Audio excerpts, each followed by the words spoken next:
We've already covered Tyler Perry's movie Meet the Browns, so now it's time to discuss the 2004 or 5 stage play that started it all. This was my first time watching the play, so I can't wait to discuss all of the drama that I'm sure is about to unfold. This one seemed to be less on the plot and more on the entertainment and fun. Yeah. I mean, like, I imagine if I went to see this play, it just would be some laughs and I'd be entertained, some good music along the way. I think, in retrospect, not so heavy on the plot. And by the way, for those of you who weren't aware, we do have a link to Meet the Browns, the movie video that we did a few weeks back. So if you want that, it's in the description. But yeah, and there are also differences between the play and the movie. So in the movie, it was all about, this woman played by Angela Bassett who goes and she finds out that Pop Brown is her father. So she's kind of his side baby or whatever. And then she goes to his funeral and is invited there, where it's revealed to all of Pop Brown's other children that he has this other child that they never knew about who lived in Chicago, and so on and so forth. And so the play, though, is more about the people we already know, like, Cora and Mr. Brown, and and Brown's family, and we're introduced to them, right? And kind of the drama that's going on within their family, but we don't get that whole thing about, you're the side baby and you're grown and you people, and how people deal with you coming, and your own drama of you being a single parent with a deadbeat baby daddy and a son who's trying to be a basketball player. That none of that. It's just so hard keeping up with the Medea Brown verse. The universe, yes. He intertwines all the plays and stuff. Mm-hmm.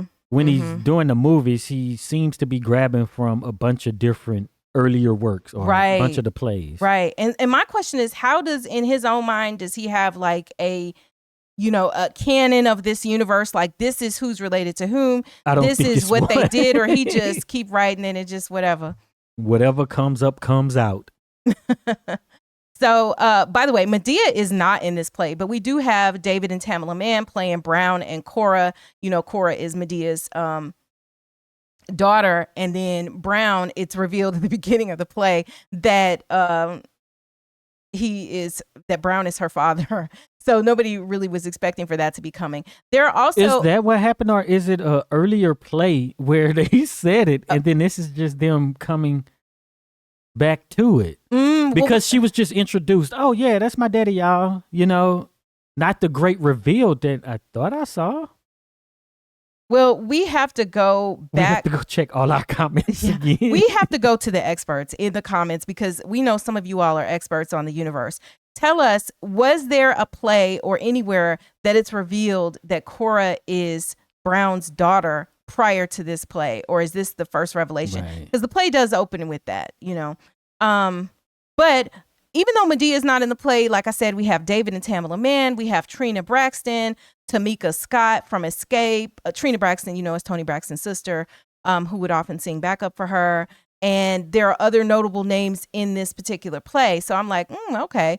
And even though the plot is different, one thing that we can count on is Tyler Perry's signature brand of comedy, drama, good church singing, and everything else in these plays. I'm Heit. And I'm Cheri. And you've discovered Axiom Amnesia.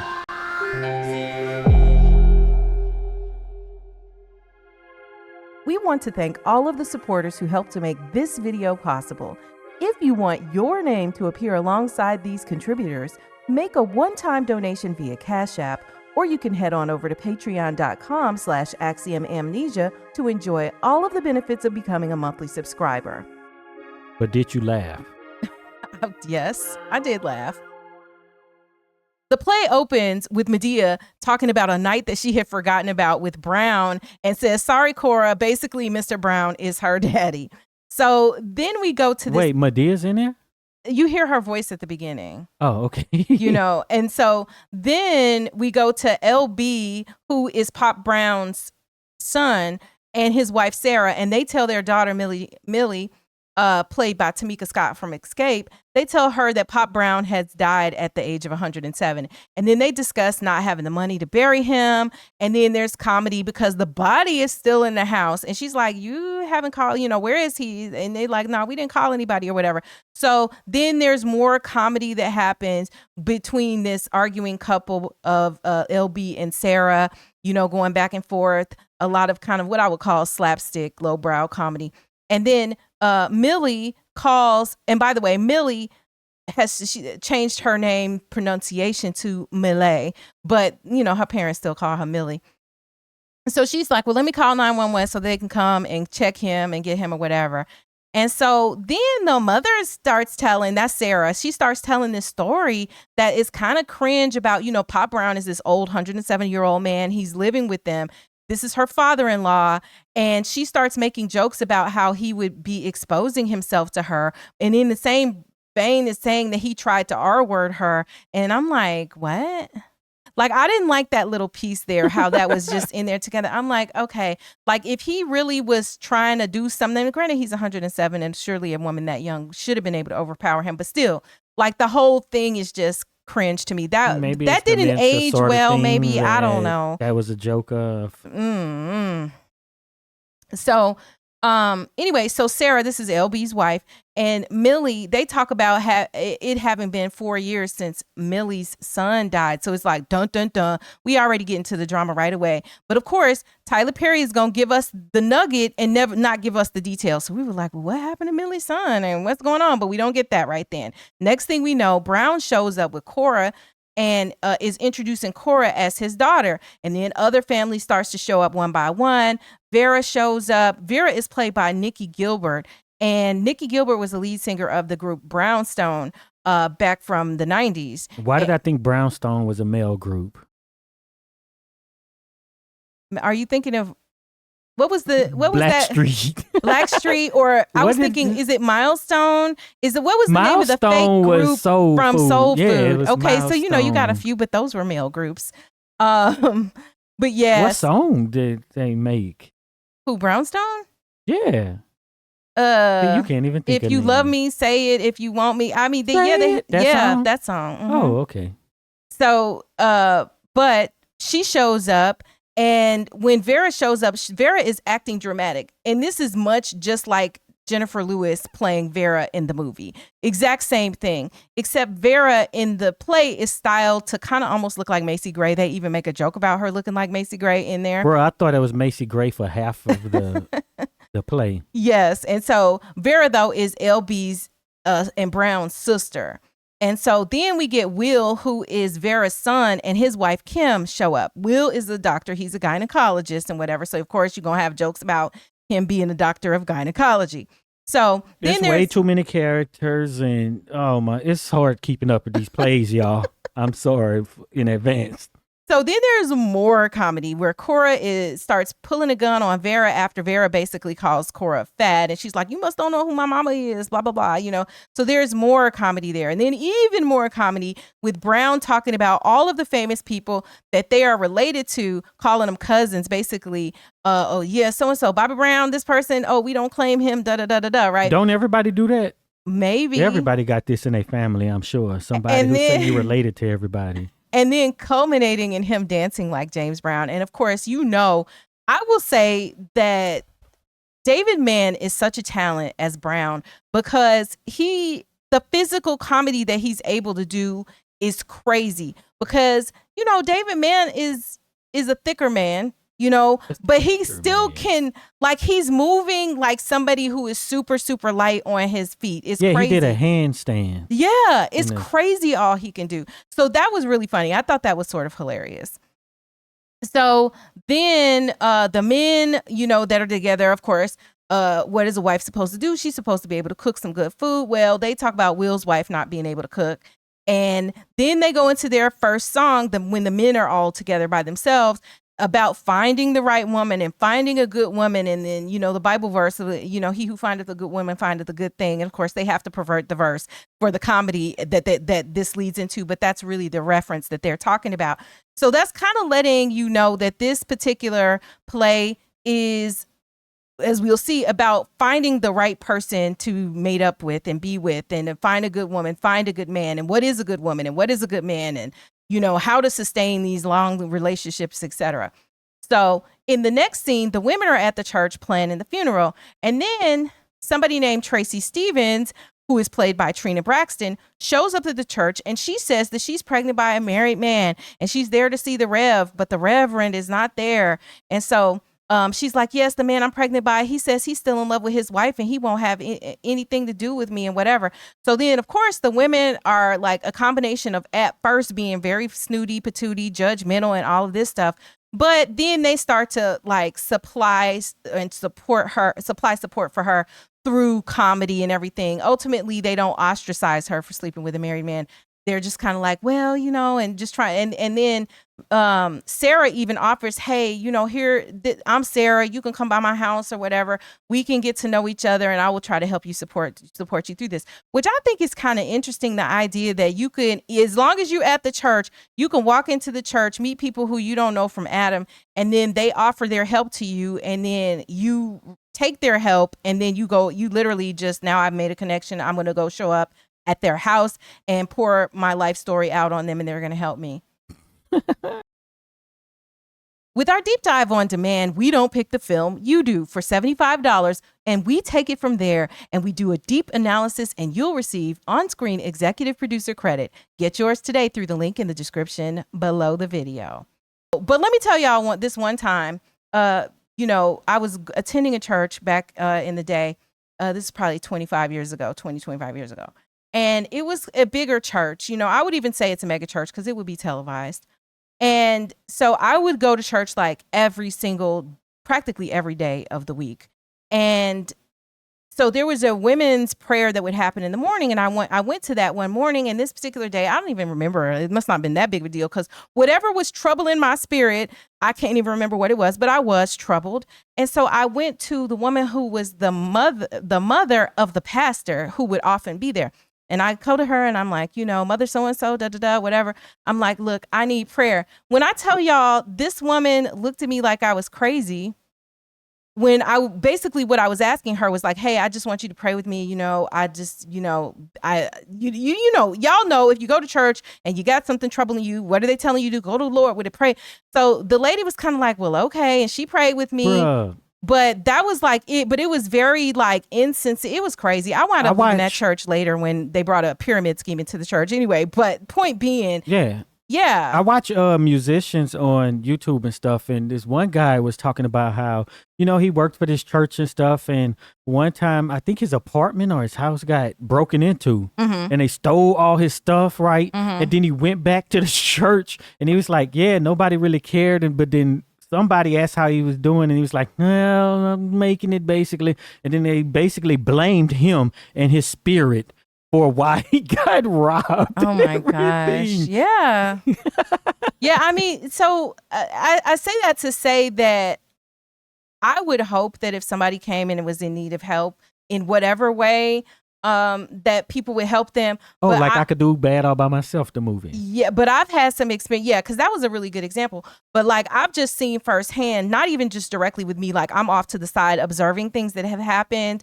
I remember I went to a different church that wasn't the same church, where the church people were all being snooty patooty, and there were people who were unhoused who would, the church was open to help the community, to help people who needed the help. Hello.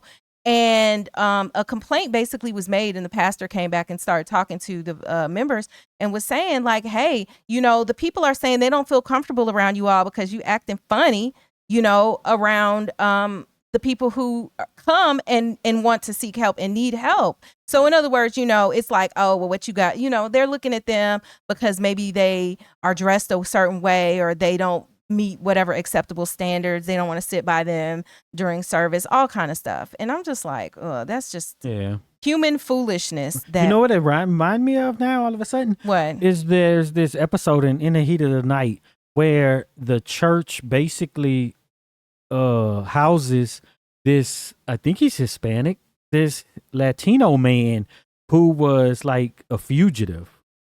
So the whole episode, they're trying to go and arrest this guy, but the clergy or like a sanctuary, right? And they wouldn't turn them over to the Well, think about this, police. right? Like there is the part of the church that is even called the sanctuary. I know, right? You know, so like if we thought of it this way, and if people actually somehow could get over themselves enough to live out the principles that are being espoused within, and I don't mean just at the actual church. I'm talking about at whether it's the church, the mosque, the synagogue, wherever, you know, then maybe the world could be a little bit better. And I'm gonna get off my soapbox on that. But yeah, that was, you know, kind of what it reminded me of. But so this woman, Tracy Stevens, has come and they're willing to help.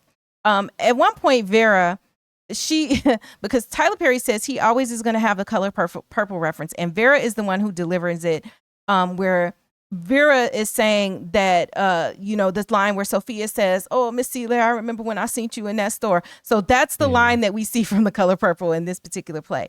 So then Vera and the women sing a song about "Ain't Nothing Like a Good Man." And you know who else sang a song like that? Who? SWV. It's called Ain't No Man. And it's basically, you know, it's nothing like a good man, essentially, is the message of that song. I like that song. It's Tamika Scott was my favorite member of Escape. Really? Yeah. Okay. Why? What do you mean? Because I liked how she looked better than the rest of them. Shut up. Why does it always come down to... So that's how it always is for the men or the boys. For those of you who don't know, we also today dropped a video on the 5 heartbeats. And in that, we have this whole conversation about women, you know, how singers come along. And then we wind up talking about, you know, women singers who sing. And so then Heit started talking about, yeah, well, you know, it reminds me of how like in the 2000s or whatever, or no, 2020 Ashanti, and why people would be listening to her because of how she looks. She done got all thick and everything. And I'm like, well, hold on now. Right. I'm not listening to 2020 Ashanti for that. I'm listening for the nostalgia. Nobody was listening. But we not going to act like they gave Tamika mic time. No. Well, a little, but not much. Right. No, so not when your sister is Tasha. You can't really like anybody else in a group other than the lead.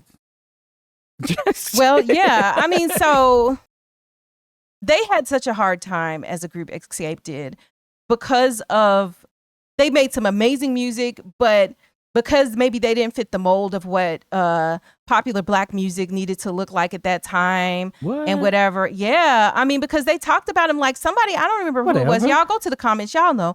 Somebody who was famous was like, oh, they all ugly, or called them dogs, or, you know, just like they did pretty good. Maybe you're talking about whatever Biggie was saying. I don't know. Maybe I don't know, but they had a rep for being like an ugly group. And, you know, and I talk about this all the time because, you know, well, you and I talk about this because I make references because, you know, we see Tiny and Candy Burris and all of them are still very much, and even the 2 sisters, the Scott sisters, are somewhat out there, but definitely you see Candy Burris and Tiny out there even today doing whatever they do in life.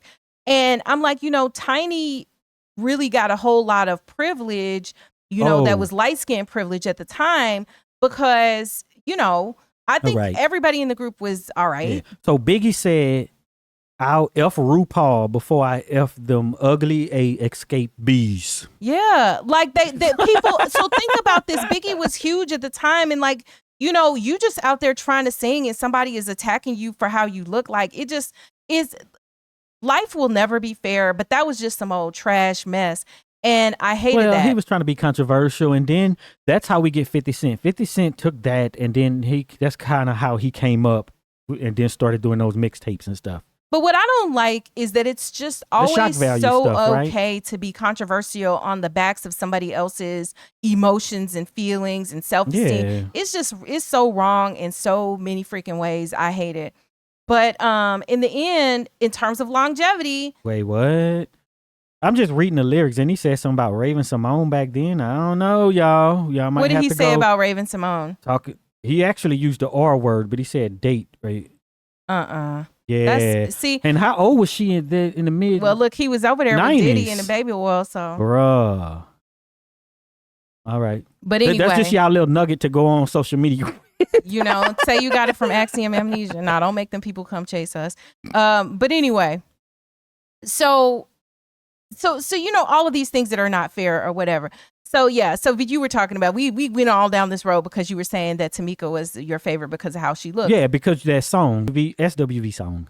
Yeah, so the SWV song still talking about, you know, a good man and all of that stuff. So here we had the men talking about and singing about a good woman, and we have the women talking about and singing about a good man. And in their discussion about a good man and stuff, they talk about how, you know, look, there's still some good men around and whatever. Cora talks about Mr. Brown and how Mr. Brown was always good to her, right? Her dad, even before he knew that Cora was his daughter. And then, you know, they try to throw stones and she's like, no, he was good to me. And so then Millie says that she wishes that black men would raise up and take care of their kids.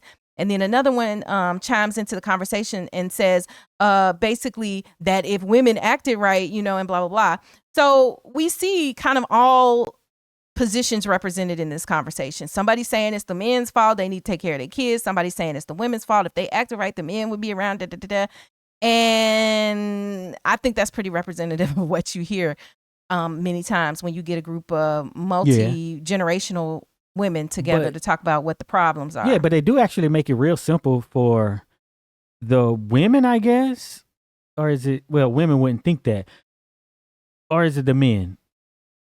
Where they just like, yo, all you got to do is just have a job and provide, right? They don't really talk about being there emotionally and all that stuff, right? And for the women, it's, you know, you got to cook, clean, do all that stuff and love and be affectionate and take care of the kids, right? Mm-hmm. Yeah. And be his rock and his peace at the same time. Be ready to jump in and jump out, you know. Yeah, so when they're describing what a good man is, it ain't much. But this is coming from men telling you. Yeah.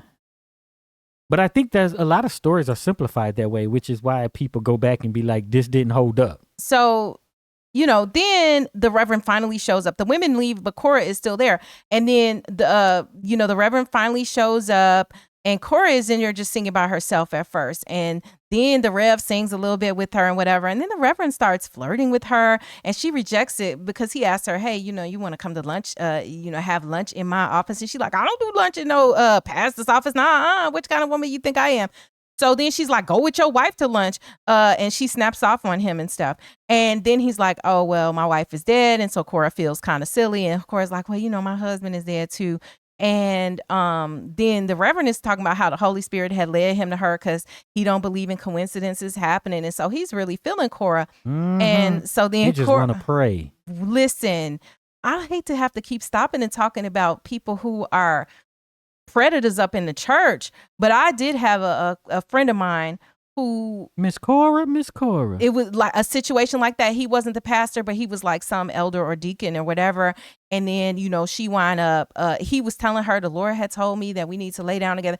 And see, people in the church, a lot of times, especially if you newly come into the church, you are there for a lot of people aren't there just because, oh, I was skipping along. They're there because something didn't happen. And they're like, look, I'm desperate. I need help in my life. And a lot of people are vulnerable. And she, at this point in time, was vulnerable. And he was like, the Lord is telling me we need to lay down and I need to do these things with you. And so she, like, I mean, it sounds silly in this moment to think that somebody would, quote, fall for it. But it's not so silly if you're vulnerable and you're believing that you've been led to this place by the Lord and that these things are happening for the reasons and whatever. So anyway, so she wound up sleeping with this guy. And I don't know if he was married or whatever the situation was. And I don't know that she even knew. But it's just as tragic. And then, you know, then he like just start treating her bad and discarding her and everything like that. It wasn't as if even they were dating. It was just like, I need to do this thing. And it kind of reminds you of like cult behavior, how, you know, we talk about how when people have a cult, there's like the cult leader, like David Koresh or whoever else is the cult leader. And then he gets all these couples to join, but then somehow he winds up taking the wives of all of the, and children and girl children of many of the people who join the cult. And it's like, how does the cult leader get to sleep with everyone's wives? Like, what is that? But anyway, a lot of you miss videos because you're not getting your YouTube notifications, and we fixed this. Subscribe to our mailing list for personalized notifications of all of our videos as they are released across all of our channels, because this is not the only channel. And then you'll get an email. The link for that is in the description. So yeah. Or so Nature Boy. Right, Nature Boy, all of these, and look, if you into these relationships where you sister wives and whatever, that look, y'all do what y'all do. But as long as everybody understands what it is, then whatever. But Cora then sings a song to the Lord about wanting a good man and all of that. So again, we have people who are trying to be in relationships, who've had relationships, folks done died, they done broke up, they've been divorced and all of this. So the next scene is back with the family back at the house. And we see Millie, and again, they call her Malay and whatever. She's checking the list of things to do for the funeral arrangements or whatever. And then Tracy, we just seen Tracy at the church, the one who says she's pregnant and whatnot. She now shows up at the door to see Sarah. So Cora comes in and says she went out to lunch with an old friend because, she knew the Reverend from, I don't know how she knew the Reverend. Oh, no, she knew the Reverend from back in her town or whatever prior to this. And Brown says, town to town. I don't know, but he used to come in the store or something. Like, hey, listen. And Brown says, you being fast, and so of course we get more of that comedy of Brown talking about she being fast and all of that. So then Gerald comes, this new character. He's Millie's ex-husband, and he comes to the house to offer his condolences for her grandfather, who is Pop Brown, who has passed away. And Millie is mad, and she's like, go back to the white woman you left me for. And then she blames him for their son's death. And I'm like, well, ooh, he left her for a white woman, the son's death. Okay, tell me what's going on here. So then he grabs her. And when he grabs her, Brown intervenes and is like, no, you're not going to do that. And what I like about this is the idea that women are actually going to be protected from that, and at least if the men are aware that it's going on, right? You're not going to just sit up and backhand smack nobody or put your hands on a woman in front of her family members and nobody say something. You know what I mean? Like if you're a family member where there's guys and you see somebody manhandle your family member, are you going to just sit there or are you going to intervene? And I really like that was highlighted in here. And of course it was in a comical way because it is Brown. And so Millie says that Gerald did not even show up at their son's funeral. And, this comes out after Gerald is like, well, I'll be at the funeral. She like, you going to be at Pop Brown funeral, but you ain't even show up to your own son's funeral. Basically, she just don't want nothing to do with him. So then Tracy from church, she sees Will and says that Will is the father of her baby. And his wife, Kim, is like, well, what's going on with that? They get to arguing a little bit. And Tracy basically has tricked Sarah into leading her to Will. So she went to the church knowing what was going on and she could run into them. So she could get to Will because she'd been trying to contact Will and Will ain't trying to talk to her. So then Sarah sings a song about needing Jesus right now because, of course, like with every other Tyler Perry play, everything is falling apart. It's all got to completely fall apart as usual so that it can be put back together. So in the next scene, we see Will and Kim arguing. She says he needs to get out and whatever. And when they get back home, you pack your stuff and, they got kids and whatnot. And she's like, how could you do this to us? And he says that he met Tracy at the diner across from the hospital. And it was a day that they had been arguing at home. And, I guess that means he was vulnerable. And he said it only happened one time. Okay, go to the comments. Do y'all believe Will only did it with her one time?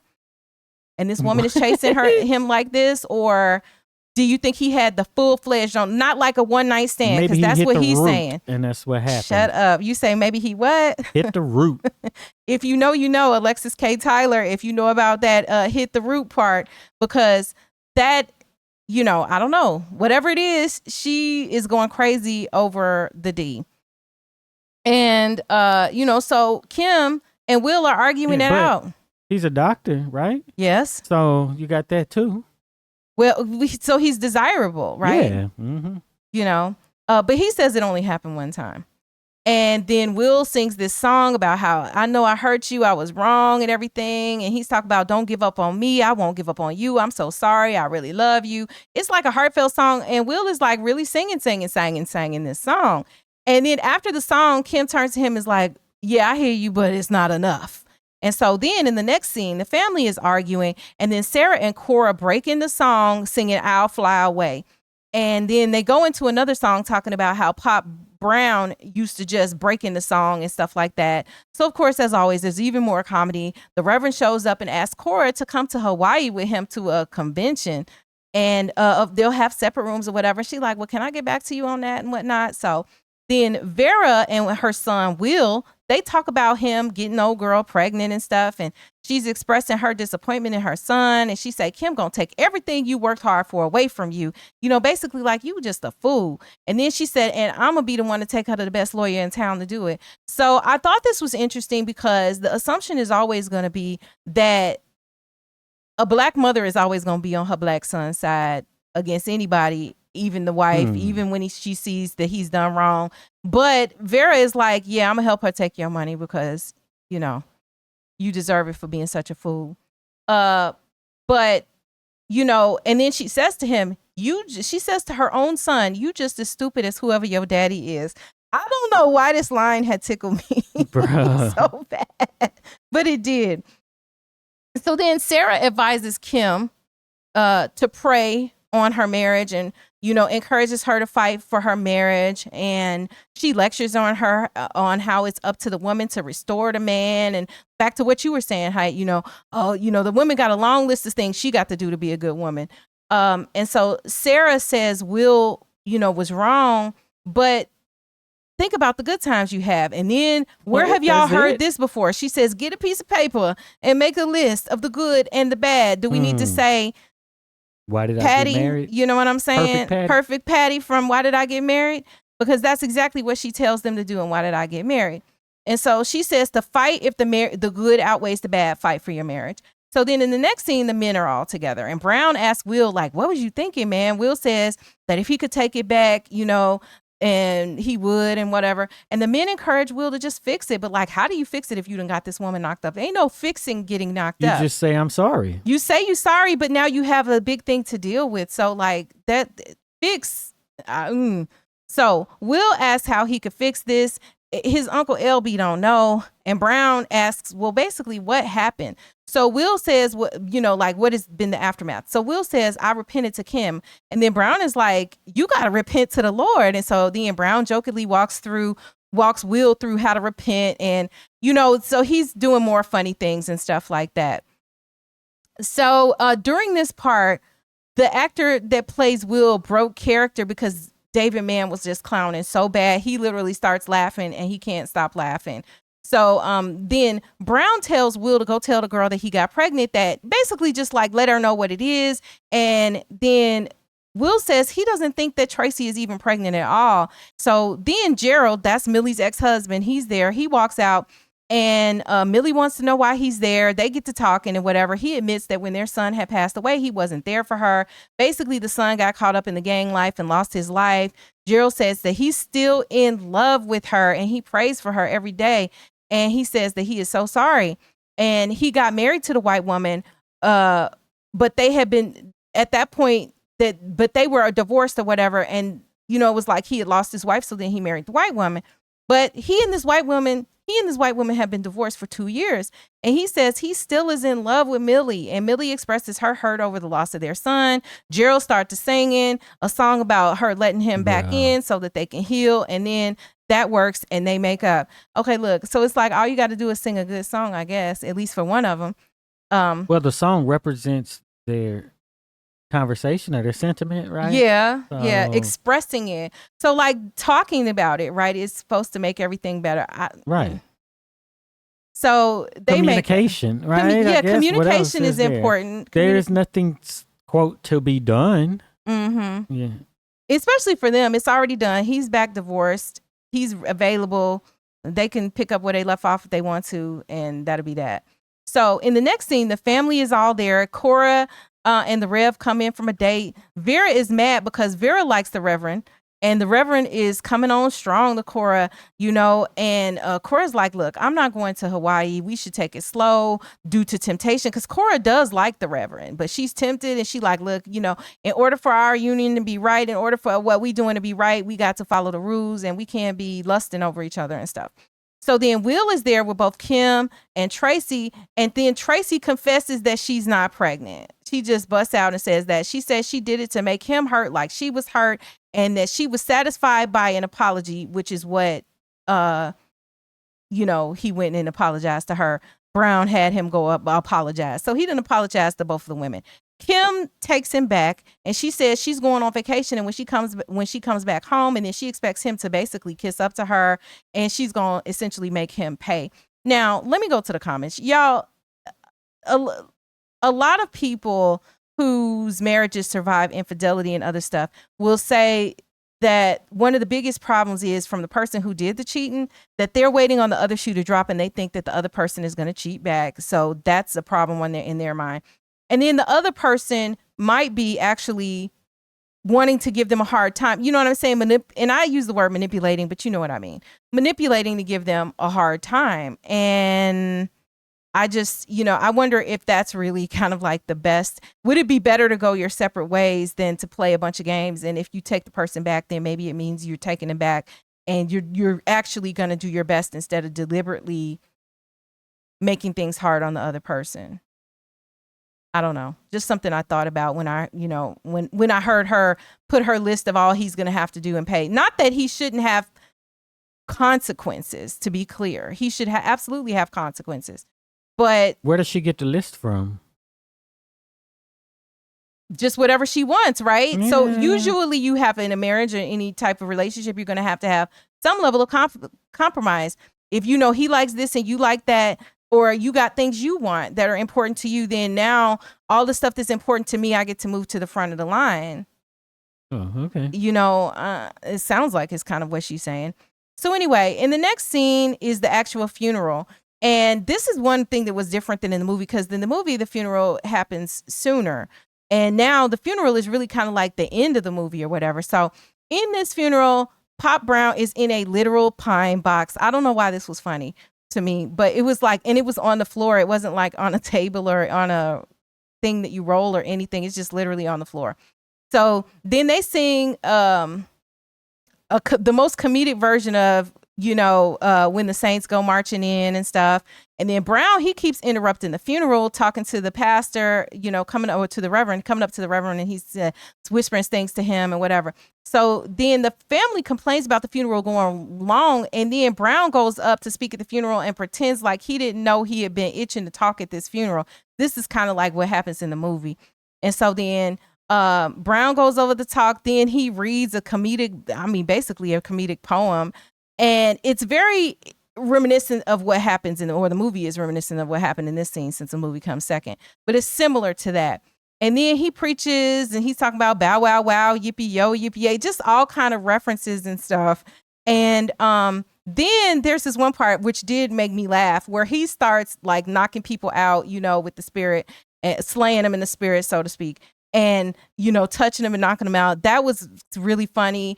And then he closes with the song Reasons by Earth, Wind, and Fire. And then he asks To Overcome to go on. And so, yeah. And then he has Cora in front of the casket. And then he's like, oh, Cora, that's your granddaddy. And he's like, you miss him or whatever. And she's like, well, I'm just meeting him. He's like, oh, let me introduce you. This is your granddaddy. And then he starts singing, this is your granddaddy, And that's just hilarious to me. And so then they all sing a song together that talks about family. And then that's like the end of the play. But this play was like 2 hours and 6 minutes, I think. Bruh. I mean, it was long. It was really long. All of them are that long, though. If you're watching this, Tyler Perry already has you hooked. Love him, hate him, or hate watch him. We've already done the deep dives, full playlists breaking down stories, characters, and the drama that everyone argues about. Check the description for the ultimate Why Did I Get Married playlist and the ultimate Tyler Perry playlist. Was the play or the movie better to you? The movie. Yeah, I agree. The movie was better to me too. I think the movie's always better. I mean, well, okay, so arguably they're very different, right? They're different. But the movie was a lot better to me. I like polished things, right?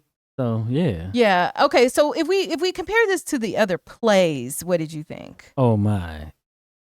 Insufferable.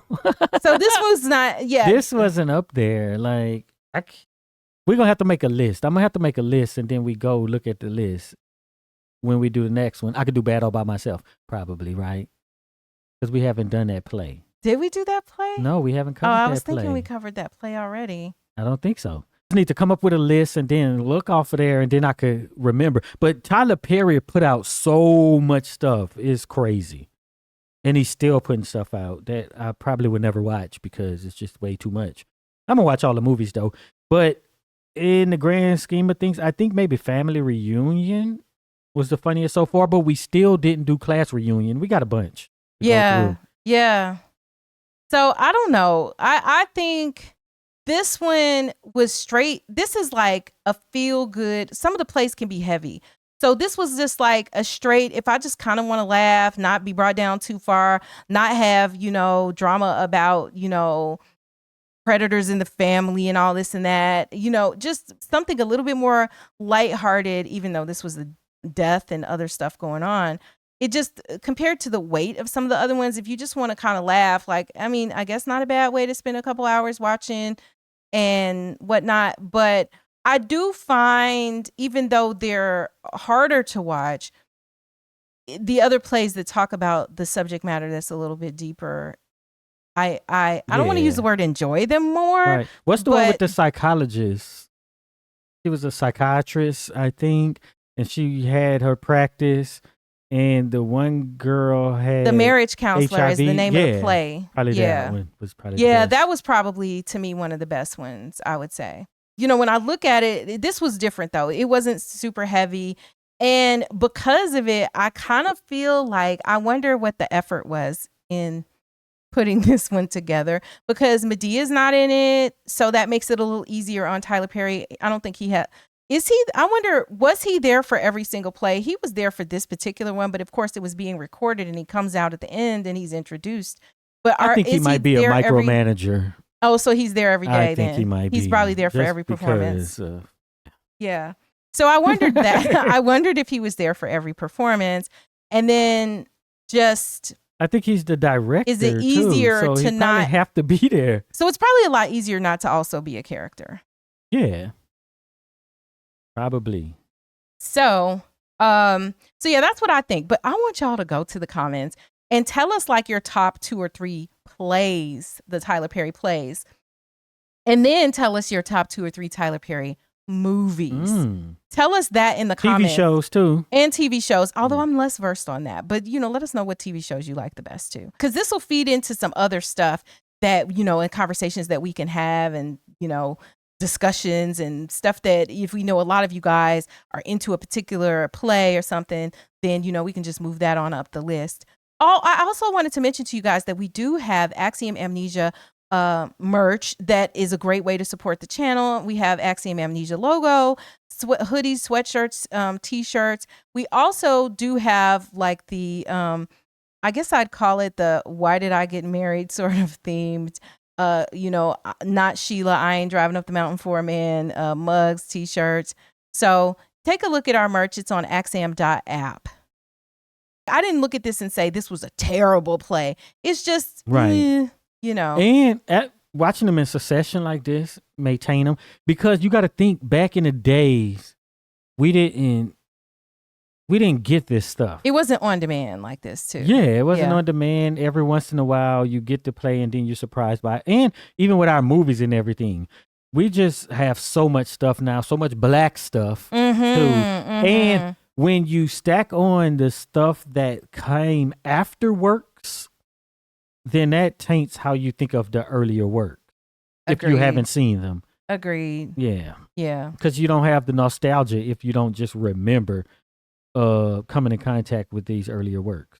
Yes. And I also want to mention to you that we have a binge playlist that we have put together, which is just a list of videos that you may not have seen that we have put out, whether some of them are from the other channels and stuff, but videos that you probably haven't seen. That's a great way to, hey, if you're winding down at the end of the night, put this on, let it go ahead and play and be introduced to something you haven't seen from us yet.